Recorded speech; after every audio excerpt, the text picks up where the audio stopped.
ఎట్లనగా,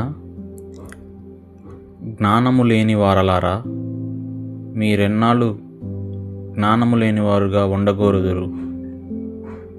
అపహాసకులారా, మీరెన్నాళ్ళు అపహాస్యము చేయుచు ఆనందింతురు?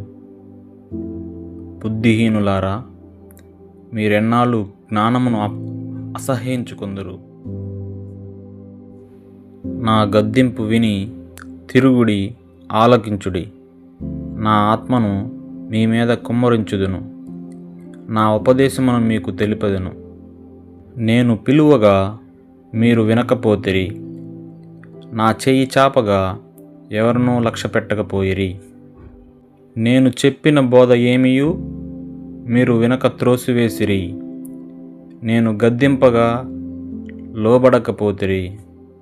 కాబట్టి మీకు అపాయము కలుగునప్పుడు నేను నవ్వెదను, మీకు భయము వచ్చినప్పుడు నేను అపహాస్యము చేసేదను.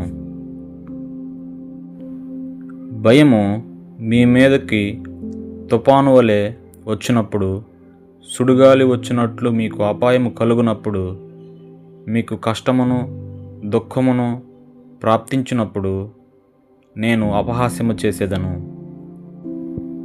అప్పుడు వారు నన్ను గూర్చి మొరపెట్టెదరు గాని నేను ప్రత్యుత్తరమియ్యకుందును. నన్ను శ్రద్ధగా వెదికెదరు గాని వారికి నేను కనబడకుందును.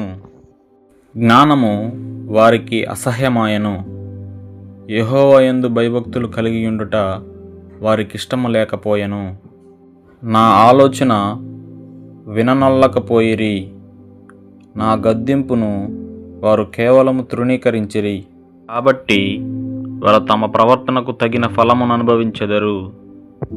తమకు వెక్కసమగ వరకు తమ ఆలోచనలను అనుసరించెదరు. జ్ఞానము లేనివారు దేవుని విసర్జించి నాశనమగుదురు. బుద్ధిహీనులు క్షేమము కలిగినదని మైమరచి నిర్మూలమగుదురు. నా ఉపదేశమును అంగీకరించువాడు సురక్షితముగా నివసించును. వాడు కీడు వచ్చునన్న భయము లేక నెమ్మదిగా నుండును.